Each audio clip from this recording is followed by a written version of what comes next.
call this meeting of the Bellingham City Council's Public Works, Public Safety Committee to order. Joining me on the committee is Michael Lilliquist and Gene Knutson filling in for Jack Weiss. We have 4 items before us today. The first item is the bid award for the Lake Whatcom right-of-way retrofits, water quality improvement. Ted? Thank you. Good afternoon. Ted Carlson, Public Works Department. That is correct. This first item, we are recommending awarding this project to the lowest responsive and responsible bidder, Faber Construction. This is a water quality project in the Lake Whatcom watershed specific to phosphorus removal. Project we've been excited about, working on, finally going to go to bid.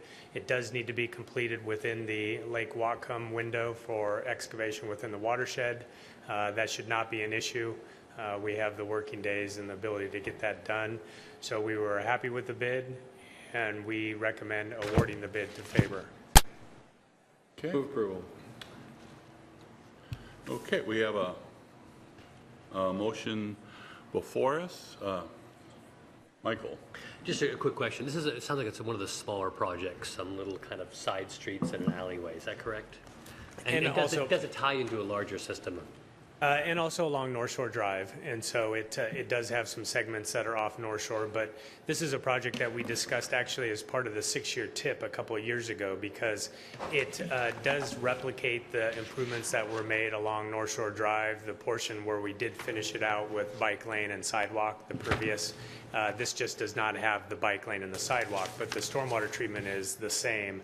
So largely will be done within the shoulder of North Shore, and then some areas that you can see on the map within the watershed, but not along the shoulder. But no, it's not a large detention facility, so to speak. It's more conveyance treatment throughout the shoulder area.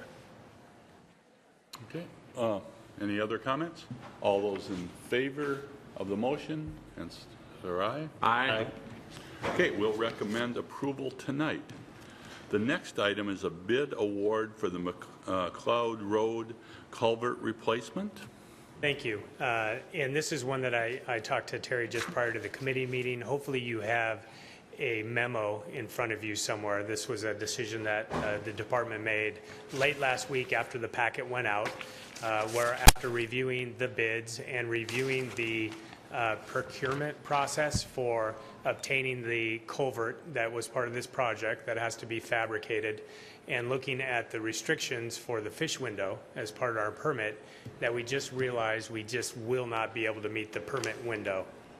We knew that it would be close, but until we had a contractor on board and actually asked the question of the manufacturer whether or not they could deliver the culvert within our fish window, we were hoping to push forward and get it done. Just wasn't the case. So in consultation with the city attorney's office and Roy Routhey, the city engineer, we felt the cleanest, best way to deal with it would be to reject all bids and go back out to bid next year, obviously earlier in the year, so that we could get the project done. I will say that this was a design that was we outsourced. We knew that it would be tight. We were really trying to meet this window, but just weren't able to get it done. So we wish we could have. But with that, our recommendation is to reject all bids and go back out to bid next year. Okay. I'll move the reject all bids. Okay. Okay, we have a motion before us. Any questions, comments? Okay. All those in favor of recommending rejecting all the bids, answer aye. Aye. Aye. Okay, we will make that recommendation tonight. Thank you. Our next item is an update from the Fairhaven Parking Task Force. Thank you. Eric Johnston will be joining me here, the Assistant Public Works Director of Operations. As Council will recall, out of the Fairhaven Neighborhood and Urban Village update, the Council directed staff to move forward with a Fairhaven Parking Task Force, which was charged with carrying on the work from the neighborhood plan, providing some additional detail and some additional timelines and perhaps strategies, building on what was done at the neighborhood plan level, and coming back to council with some recommendations on how parking would be managed in the Fairhaven neighborhood. and we were given a couple of years to do that.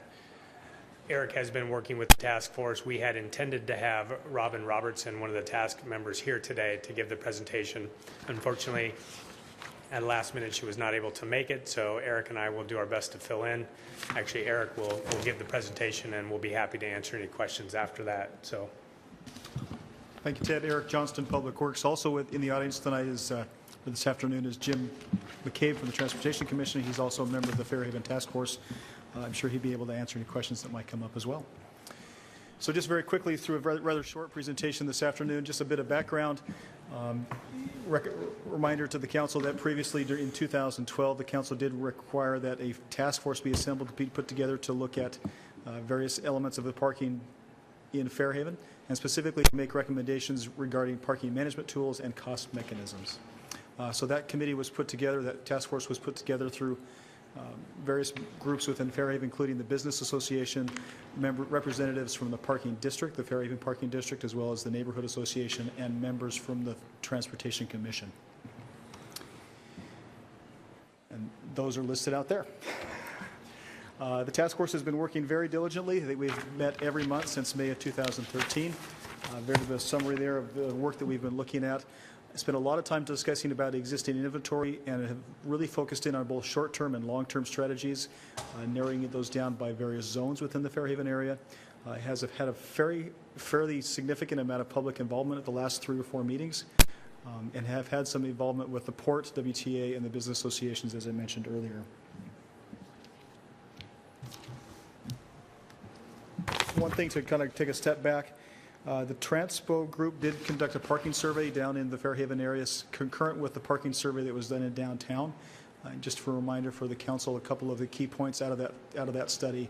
Notably, that second bullet point there, the overall average utilization rate of 40 to 60%, which is very comparable to what we have in the downtown. Contrasting with a very core area of Fairhaven, which that utilization is much higher at the 85 to 90%.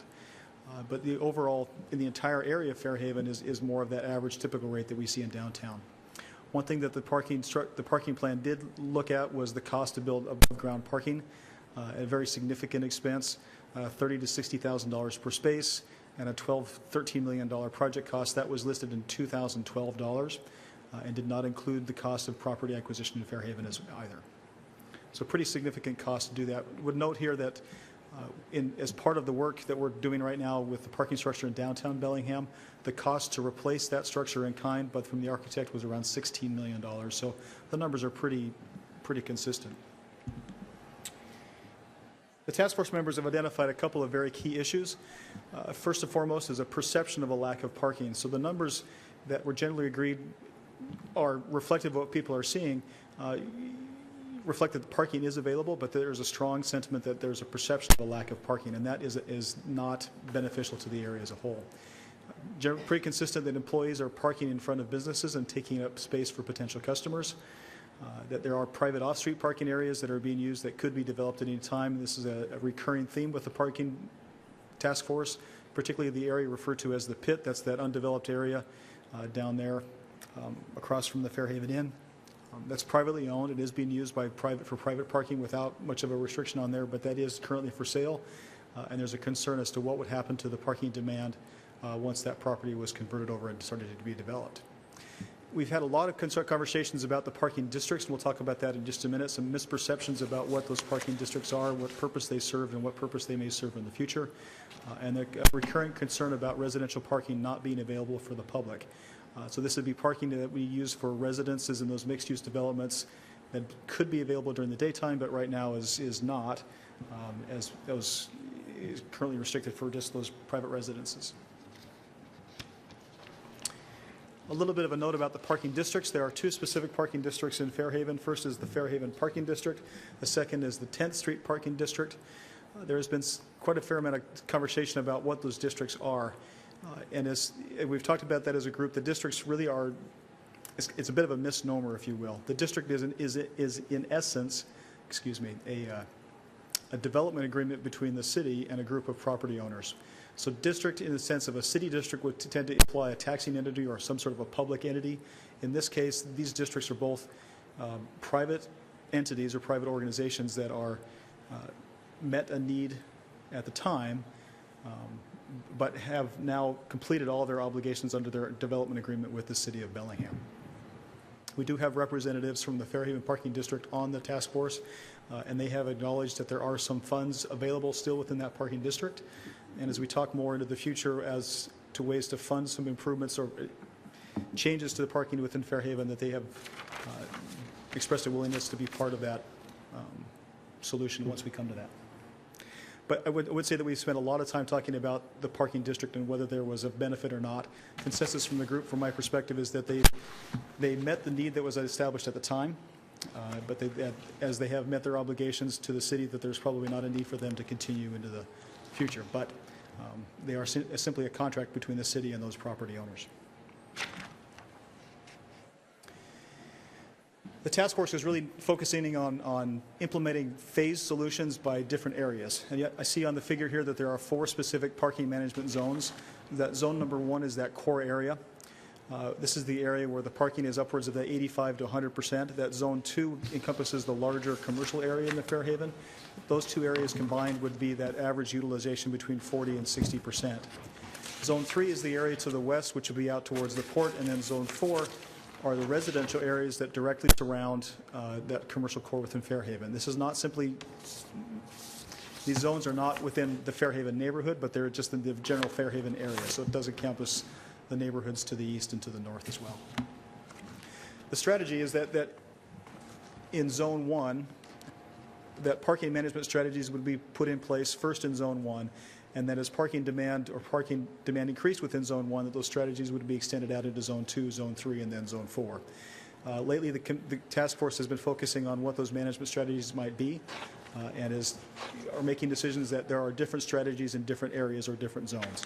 Zones 1 and 2, as the commercial areas, would likely have very similar strategies, whereas zone 4, which is a residential area, would have much different strategies in order to manage parking, as there are different demands and different needs.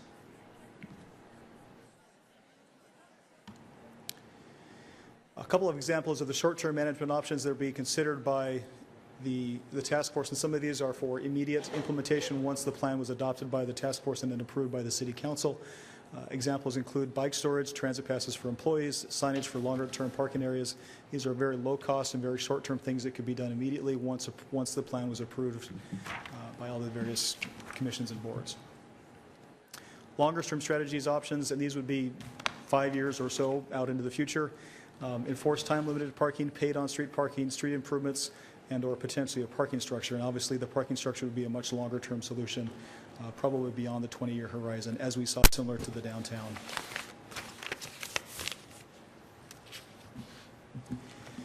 The next steps, and this is really the reason why we're coming to City Council, is that the initial direction from the council was to have this work completed by August of 2014. The task force has seen a great deal of progress, but is asking for some additional time to complete their work. The management strategies are progressing very, very well. But we still have a fair amount of work to do in addressing how improvements would be funded and paid for over the longer term. So the Commission is really asking for a permission from the Council to continue their work through probably March of 2015. I'd be happy to answer any questions that you might have. Michael? First, let me say thank you for the update. This is a personal baby of mine. I was the one who helped move this forward with support of the council.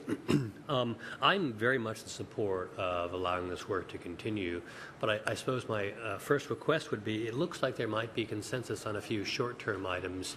Is there a chance we could get the task force to agree to some of those short-term items so there's no reason to delay starting to work on those if there really is consensus, and then leave time to, take as much time as necessary for the other items? I think that's a very real possibility. Our approach from staff has been to wait until the group as a whole has been able to come to consensus on the plan. I would recommend that we probably wait till March of next year. If we have a plan that's ready to go, to move forward with that at that time.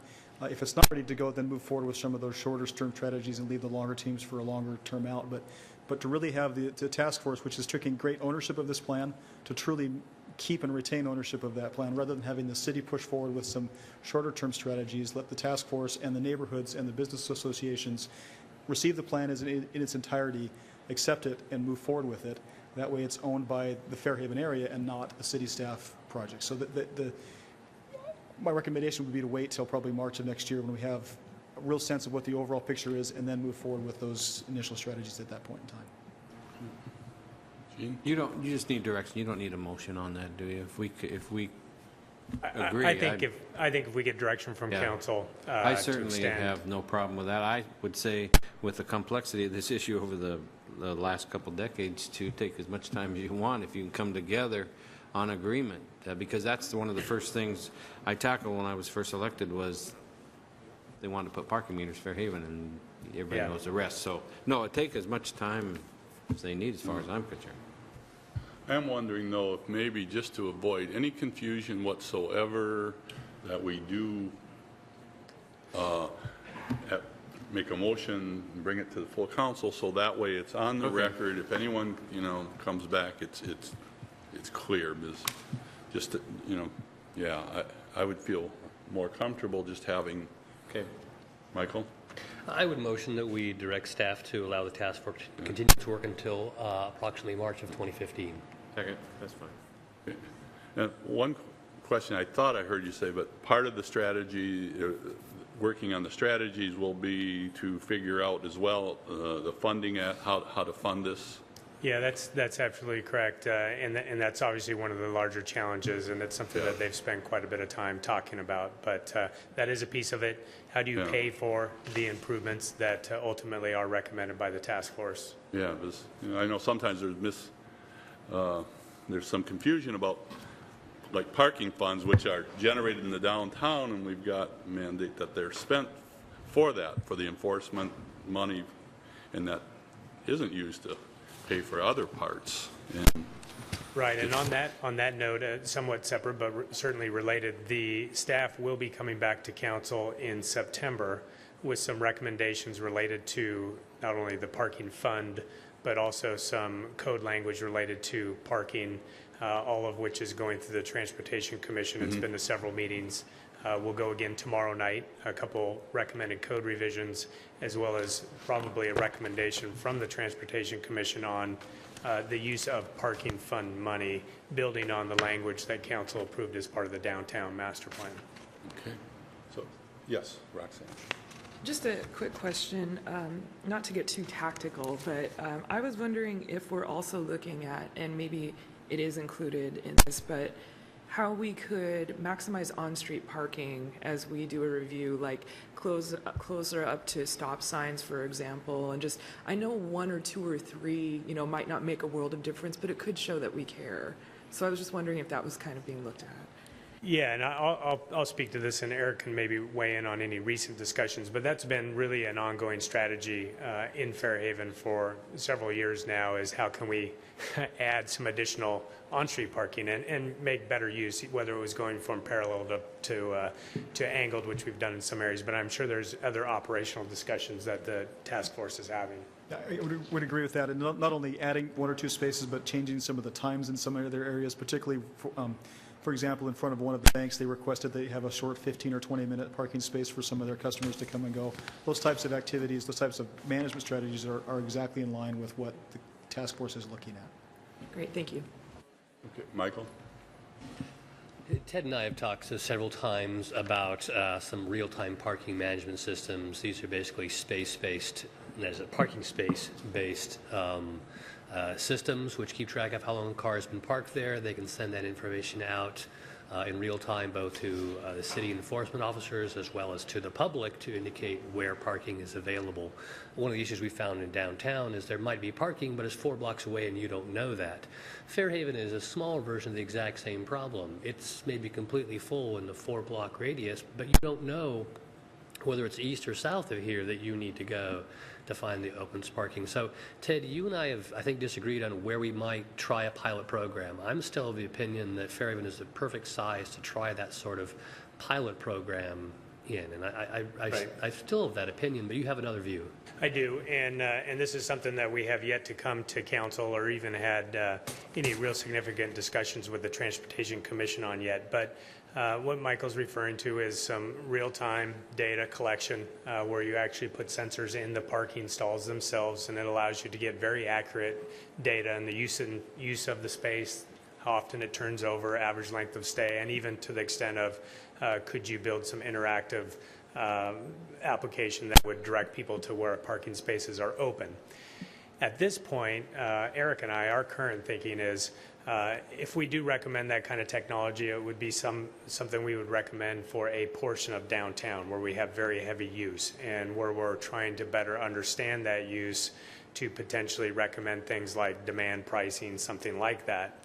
I think from our perspective, the first step in Fairhaven is figuring out what those strategies are in terms of are we going to go towards time-limited parking first and then paid parking. The data is important for those, but I think, and I'll turn it over to Eric, I think at this point we feel the data that we have through the initial collection, other information we have is probably enough to provide adequate detail to make those recommendations to council.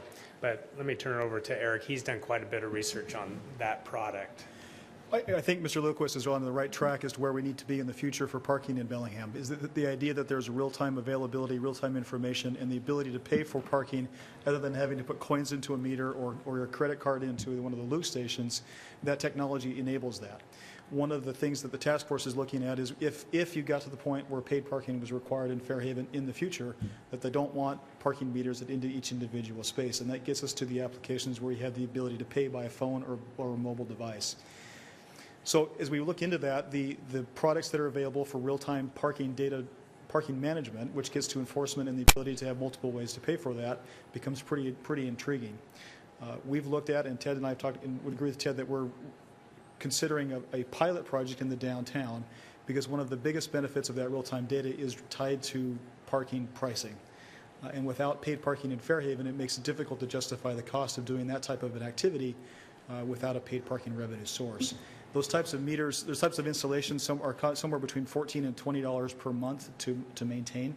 The installation cost is about $200 to $300 per sensor. So it's not without a significant cost, but it does come with a substantial benefit, provided that there's paid parking. That doesn't mean that a pilot project could not be done both in Fairhaven and in downtown. That's just a question of dollars. We have looked into that. We'll be coming back to the council and the TC Transportation Commission probably in September or October. But our initial look at it for a pilot study in the downtown of about 300 parking spaces was about $70,000 for about a 9-month study. And the conversations from the council and the Transportation Commission about wanting to keep parking-related revenues in the downtown also fed into that thought process that we would keep that pilot study in the downtown as well. But the idea about looking at real-time management strategies, increased technology is exactly where we would like to be headed. Michael?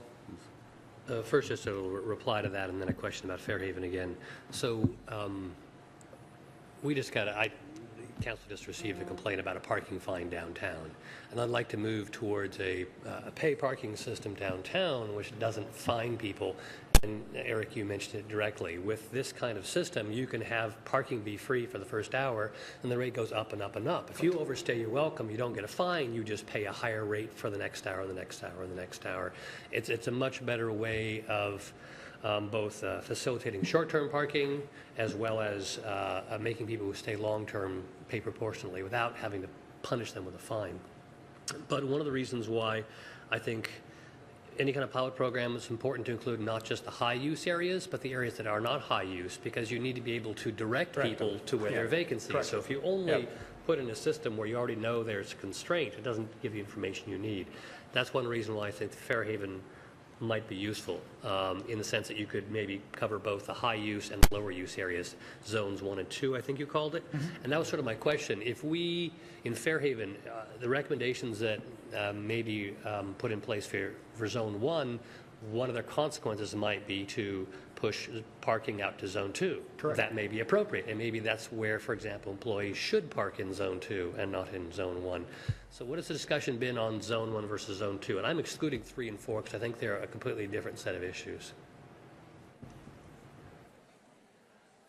I'm not sure I understand the question directly, but that idea that putting a strategy in place in zone 1 will eventually push parking out to the zone 2 is exactly that. Right, so It normalizes the field out a little bit. I guess I would consider 1 and 2 already as part of the same I wouldn't think about any solution for Zone 1. I would come up with a solution that works for Zone 1 and 2 in combination by using the resources in one area for the other, so to speak. Correct. Yeah, and I think that's accurate. I mean, certainly if you start with some demand management strategies in 1, you have to take into consideration what that's going to do to the surrounding area, Zone 2. And I think that is really the crux of the discussion they're having is how do we maximize, how do we become more efficient with the spaces available in the commercial zone, which is really Zone 1 and 2. Okay. I'm going to take it. But regarding the possible study of demand, I'm not asking for a response. Just I'm assuming in the downtown where you're going to study a high use, high demand, we have plenty of areas right on the outside where we have lesser, where we can do the comparative study within the same area. So without having to go from hopscotch from one part of town to the other. So I'm assuming that's part of the plan if you go to that anyway. But And I think that's true. I mean, we have really, I think it's pretty good data in downtown, and always, you can find some areas where maybe it's not as complete as we would like. But I think we certainly know where the high demand areas are, and the surrounding areas nearby the high demand areas that have some capacity. So I think that would all be considered. I will say we have quite a bit more discussion to do before we make a recommendation on using that technology. okay, Michael, you got another question? I have, one final thing. It has to do with the parking district. Eric, I very much appreciate your describing what it is, but I'm still puzzled that you say you're involved with members of the parking district. The district has no known current membership list, no known bylaws, no known meetings, no known records. If there are books or accounts, they're not known to people. I say this as a co-owner in a building who's a member of the parking district and has never been communicated with by the parking district. So it's easy to find out who owns the buildings that were qualified payees several years ago, but in what sense are you working with the district? Well, I think it's the same as we're working with representatives of the other bodies, the neighborhood and the merchants. Maybe it's not as organized, and you would probably know better than I, but we're working with 2 significant property owners that own property that are within the district and have the entitlements that were part of the development agreement. Certainly not comprehensive and certainly not working with everybody, but to the extent, and that's been a challenge, and I would like to say I think Eric's done a really nice job of working with these various groups, and it is a challenge, and Gene touched on it. This has been around for a long time, these issues in Fairhaven. And one of the challenges is, the folks that are active in the task force, to the degree that they're successful in going back to their membership and really representing them, getting their input, sharing the input from the task force has been, one of the challenges. And I think we're getting better participation now. Eric mentioned more people are coming to the task force meetings, which is a good thing to get all those perspectives. The parking district, we reached out to a couple property owners that we knew were in the parking district, had buildings that could potentially, or property that could potentially redevelop with the entitlements from the district that would not require them to replace parking that was lost, and we wanted them to be a part of the process. Okay, so we still have a motion out in front of us. All those in favor of recommending approval for the extension, I believe it was extension to March 2015. Answer aye. Aye. Opposed? Okay, we will recommend approval of that tonight. Thank you. Now, our last item is the waterfront district, district-specific utilities, the final recommendations. Thank you. As Freeman gets set up here, he's got a short presentation to brief council on where we're at in the process now. As you recall, he's come, I think, a couple times now to present council with the progress we're making in our district-specific utilities as they relate to the waterfront. Kind of the first phase of the utility master planning process for the entire waterfront district was to look at some of these district-specific utilities to really do a very quick feasibility, actually pretty detailed feasibility on whether or not they made sense to proceed with the full utility master planning, and if so, some recommendations on how we maybe do that and how we think about them. So with that, Freeman, go ahead. Thank you, Ted. Freeman Anthony, Public Works. And as Ted mentioned, yeah, we're going to go through this relatively, it'll be relatively brief. We have come to you folks a few other times, kind of giving you the big picture, what the questions are about how district-specific utilities would play out in the waterfront, what concerns and that kind of thing. So we've really boiled it down to what we think is the right direction forward. So we want to bring that to you, and we are looking for a recommendation to sort of go forth in Concord. Touching quickly, there's 3 of them that we've talked about specifically. Non-potable water, i.e. extending essentially our existing water supply that goes to the Encogen site and providing a non-potable irrigation system to the entire waterfront. District Energy, which is a campus-based heating and potentially cooling supply system used at a lot of campuses and that kind of thing. And then District Hydro, basically utilizing the on-site GP water main as a resource to generate electrical power. And in summary, we went through multiple development scenarios. We said what happens if it develops very densely and over a short period of time. That's ideal. What happens if it takes a long time and it's not as high density? Not ideal. And then we went by, the summaries took a look at the high density rapid growth scenario as the most likely given the market, given what we know, looking at Bellingham's trend in development over the last 10 years. Because of that, it still would likely go through a phased construction. So this is as development occurs. We wouldn't install the whole utility systems right up front. They would move along with development. We have input from staff council, PSC port developer. So what I'd like to say is we've got a lot of robust input from staff and council today, and that's been great. We've had some high-level nods from PSC saying, you know, good idea. Let's flesh it out a little bit more. And really that's dependent at this point on what does the developer envision for land use and what kind of development are they looking at.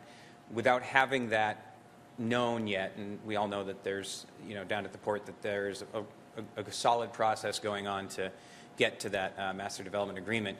So we still lack that really detailed developer input, but you know, we're forecasting that. We have a way ahead even without that, and you'll see here shortly. But we still are very much anticipating a good sit down with the developer once, you know, once we're past that milestone. And we have taken a look at these utilities from the triple bottom line approach, not only just what are the economic, you know, impacts of developing additional utilities that we currently don't have a rate structure for and that type of thing, but also what does this do for our emissions and carbon reduction goals? What does public or private ownership of these utilities look like? And what types of marketing might be helpful for the development of the waterfront, showing that it's an eco-district or you know, a sustainable campus, if you will. We do understand those things are really important, so we wanted to keep that in mind as we looked at the bottom line numbers. So, very quickly, so the district non-potable water, at the end of the day, all the numbers were in as best as we could get them, again, without the developer. And it was a very easy decision to make. As you can see, your business as usual water supply, if that was all potable, is on the far left. Using raw water as basically to augment the system showed a huge savings in water use over the year with a very short payback period, and that would be under a public delivery model. So i.e. this is the City of Bellingham Public Works basically looking after the lines. Now you may or may not know it, but we currently do flush some of the water main lines down there. We have some hydrants hooked up down there as well, so it would be getting back into taking care of that system with more active use. But the numbers are very encouraging, so that would be our recommendation, is that we can take that into the utility master plan as a publicly maintained utility. Still some ideas and some discussion to take a look at what the rate structure looks like and so on and so forth. District heating, this is the one that I think folks are really excited about, and this one was tricky. If we were in Seattle, this would probably be much easier because you would have that forecasted need for land use and your tenants would be lining right up. It's not quite that easy up here. So what I want to just break this graph down and say, when we came to you before, we identified options 2A and 4A as really probably being the best viable scenarios, and that is a district energy system that currently does not do cooling, just heating because it's cold up here, and uses as much and cogen waste heat as we can get, understanding that we'll have to work through that with PSE.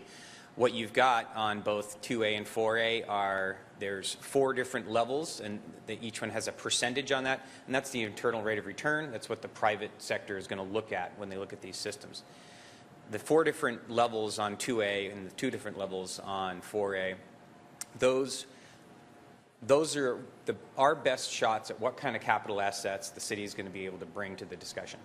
So that would say, well, are we able to reuse the bleach tanks? Or actually, actually, those are not bleach tanks, pulp tanks. Learned that recently. So can we reuse the pulp tanks? Because if we're going to reuse those and improve them, there's some actual capital asset value to that. And that's the type of thing that the city can bring to the private sector. We have some federal money for the granary Blodell, provided we can get some of the installation done with those federal dollars. That again is a capital asset that the city can bring out into the market that makes it look more attractive. So you've got a range in there on both 2A and 4A where we feel like this is in the range of a public-private partnership.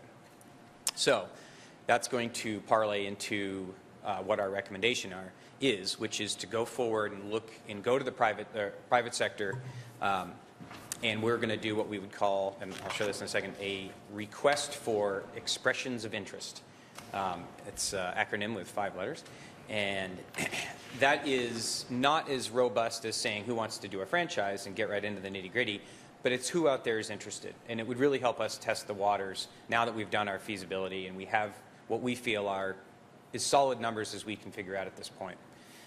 If we had a developer on right now, then we might go for a more formal request for proposals.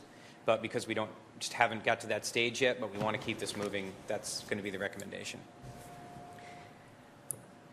And so the last utility is district microhydro. So as we showed you before, with the current limitations on the amount of water that could be put down the GP main, i.e. Rainfall that occurs within the Lake Whatcom watershed only. It's currently kind of a tough sell. You'll see the graphs on the right with 54 and 52-year paybacks. And the bottom line is there's not the continuous flow that we can guarantee to that system to make the generation pay for itself. A change in rates out there in the power world might alter that. But as you can see here, what we do want to do is we know that there is a diversion. It was there for GP uses, and that was the reason, was for hot summer months when GP functioned and needed the water and the lake couldn't handle it. So we'll revisit this when that diversion strategy, we'll say, moves along and gets to something a little bit more definite. But right now we're basically proposing that we table this discussion, mostly because it's just not financially viable when you can only run it 4 months out of the year. And so with that, in summary, really it's all about talking to the developer when that time comes, and we're optimistic, but we really don't want to put the cart before the horse too much here. Bullet number 4. This is something we can do, is release a request for expressions of interest just to see if the various utility management private sector firms out there, that's Corix, Energy, ABM, to see if there's interest. And that would really be helpful for us because we can put our detailed findings, and as Ted said, it's a very detailed feasibility study. And we can put that out and give that to the marketplace and say, these are our numbers, what do you think? And that would also help us understand what type of arrangement, what type of P3 might be most attractive. In the meantime, we're trying to confirm, again, what we have for capital assets. There's federal loans available for energy efficient infrastructure of this type, so we can take a look and see what's out there. That would be potentially used for us. Are there grants? What other, would there be a straight capital commitment on the city just on its own? That kind of thing. to see how that would buy down the front-end costs and make it more attractive. For the district water, we feel pretty confident about that, so we're going to begin looking at what that rate structure looks like and how that's going to support the initial development of the district non-potable water line. We will take a look at whether or not it wants a little pre-treatment or not, depending what its final uses are.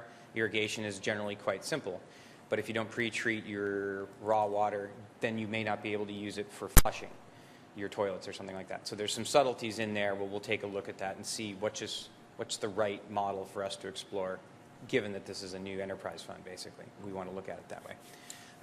The utility master plan, that'll start following the MDA, so there won't be any efforts on that, but that's really the next step where this starts, where we actually start design. It's very exciting. And then bullet number 3, there'll be lots of chit-chat with PSE as we move forward with the district energy, because that impacts them a lot. And it can be good for them because it's an opportunity for them to not have to run their cooling towers and instead exchange that. But there's some relationships there that need to be kind of detailed out. So, and with that, I'm happy to have questions. Looks good to me. Yeah, thanks for bringing up the issue of raw water, because that was one of my questions, just how raw is the water? And in particular, we're building the diffused air filtration pre-treatment facility now, about $11 million cost. When you're saying raw water, might it be possible to run it around or bypass that DAF or run it through the DAF? Are both of those possible, and is that sort of what you're looking at? Currently, we've looked at not running it through the DAF. The DAF is kind of its own animal, and that's it has been considered. And when we look at, well, what's the value of providing a pre-treated water supply down there, i.e., how valuable is it to try to get that non-potable water you could use for flushing? And if that is if that's a serious number that makes a lot of sense, then we would, as part of the raw water facility, we would say, okay, what does treatment look like, and does the DAF play a role? But we're going to start off just seeing if, from a quantity standpoint, do we want to go after the toilet flushing, or are we really going to have a big enough impact just with the irrigation? Because if that allows us to run it through a screen and call it good, that has a much lower capital cost. And if that's really where the bang for the buck is, as far as lowering our water usage, the potable water usage, then we would more likely focus on that. And then my thought is that if you could provide the raw water as augmentation for rainwater harvesting down there, rainwater harvesting typically has its own filter system already. So then all they have to do is top their cisterns off, and we don't have to run another treatment setup. So we'll flesh those out. But right now, we would look at that, but we're going to see how important is it to really go after that non-potable use versus just a straight raw use. Is that helpful? Great, you've anticipated one of my second questions, which had to do with what are you anticipating in terms of rainwater capture and reuse. We have some regulations that we pass that encourage and allow those kind of facilities. But in a certain sense, the more aggressive and successful we are at rainwater capture, we will be reducing the need for the irrigation need for non-potable water. They're both public benefits, but it does affect the financials. I think looking at it right now, the raw water system will really help make rainwater down there more viable. And so you won't have to have a very large cistern to cover yourself through the summer months. So provided the private development wants to do that, this is going to be an asset to help that happen. I do remember being part of a project at our church. We looked at the size of the cistern we need. It was huge. It was almost as big as the entire building. So 100% capture in the wet months and reuse in the dry months just isn't possible. Yeah. I mean, the summers are quite nice around here. Yes. I have a question. In your memo on district energy, you talked about the possible benefits, and two of them were cost effectiveness and reduced private development cost. But the way they were worded raised a question in my mind. You say district energy is slightly more cost effective than building specific systems. There's an incremental decrease in cost. Then you also talk about district energy reduces private development costs. Is this the same thing counted twice? Well, so the private development costs, they are able to realize, say, more square footage and, because they don't have to commit that to their on-site thing. So that's their get on their end. And then from a just provision against what we would call the business as usual, so that's your the BAU there, that's the first savings, so to speak, that you talk about. So there's something that helps them on site because they just put in a little energy transfer system unit, which is much smaller footprint, and that's it, and they don't have the maintenance of boilers. So that's their gain. And then when you look at provision of that amount of BTUs on a district-wide scale, it's cheaper. Okay, operational savings as well as those upfront advantages, which Sure. pay dividends every year after. Yeah, and that's your private sector does the operational stuff, and so they're able to bring those efficiencies. And then you just have, and then they bill the developer the monthly billing, which is generally going to be cheaper than what it would cost for them to have their own operational people and then be down there fixing the gaskets and all that stuff. Roxanne. Just a quick general question. Generally speaking, how aware is the developer of these hopes and dreams? So, planning wouldn't take place that would circumvent some of these things. Excellent question. They are aware that we've looked at these. They have the report, and I'm going to do my best and just say they think it's great. And that's really it. They haven't spent a lot of time to dig into it. They are familiar with these systems because they've done larger developments, and so they're very aware of this. They are also, when the MDA is done, then they'll probably be able to sit down and say, okay, what does it mean to us, and how much, what do we need to look to the city to kind of guarantee us, because they have their own, they have their own development scheme. So it's been positive so far, but we'll just say pretty basic. Great, thank you. Michael? And then one final clarification. Between options 2A and 4A on district energy, it seemed like the difference there is whether we're using PSC's Oncogene facility or some other facility in its Exactly. place that's Yes. also a waste heat recovery and generation That is facility. correct. Yeah. Okay, thank you. Okay, what do you need from us, Ted? We would, our recommendation is shown here in the presentation, and if council concurs, we will move forward with that approach to each of the delivery of those utilities, i.e., you won't see microhydro anytime soon until Yeah. other things happen, and we'll proceed with the other two as I defined. Yeah, we have budget authority to move forward with the master plan. We really want head nods that we're in the right direction. Anything, red flags or any disagreements with the initial findings that you'd like us to look at any further is really what we need. Looks good. Yeah. Sounds good. I like the work you're doing. Thank you. Really, yeah. Great, we'll your support. proceed. Thank you. Okay, so end of committee.